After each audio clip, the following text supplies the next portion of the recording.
Hello, everyone. My name is Braedon Mckeighan.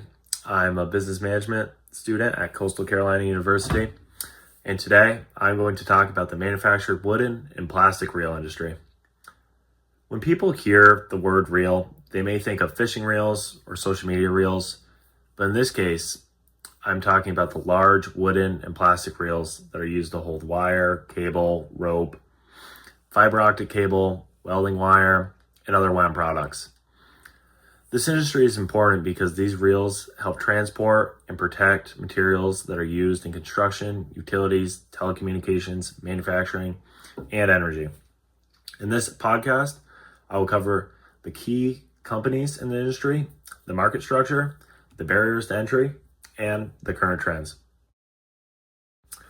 So for the key players in the industry, there are many companies that make wooden and plastic reels, but few important companies are Karis Reels, Sonico, and Pentray Group. The first company that I'm going to talk about is Karis Reels. Karis Reels is based in Vermont and was founded in 1951.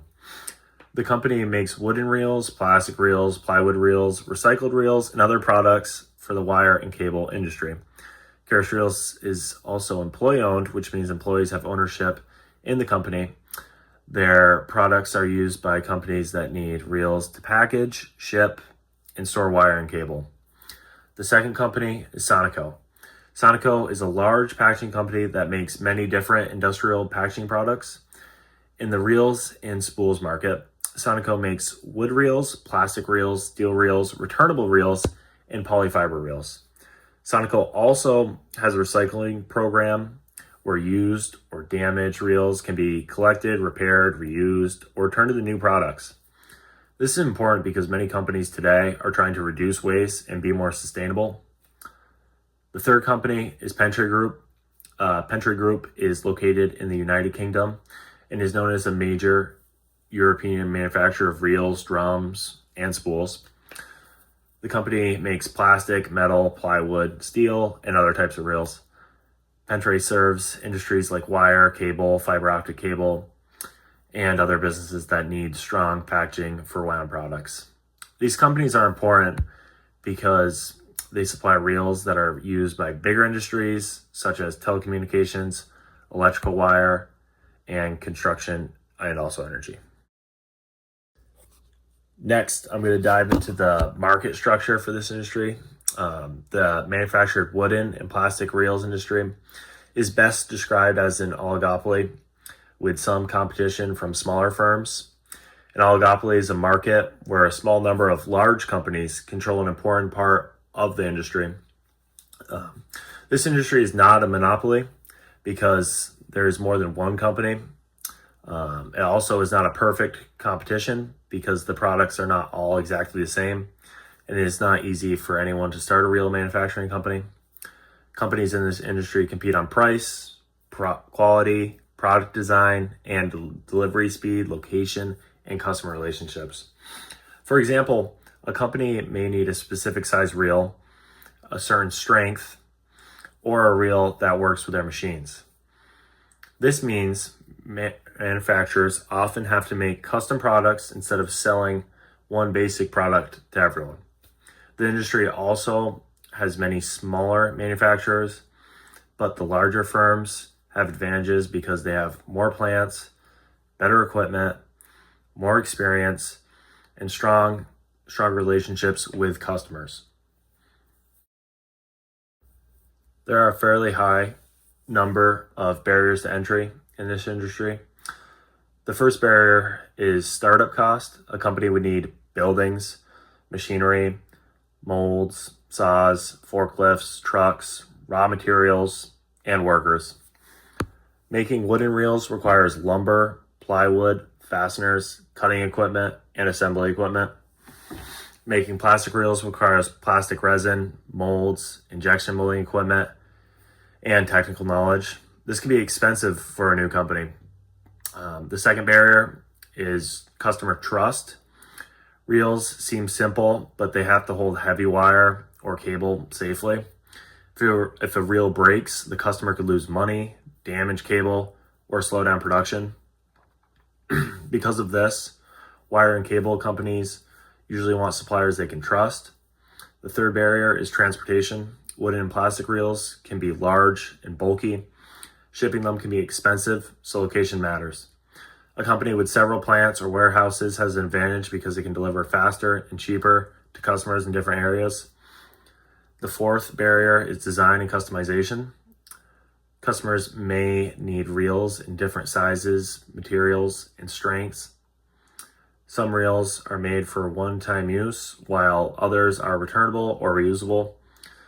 A new company would need the knowledge to design products that meet customer needs.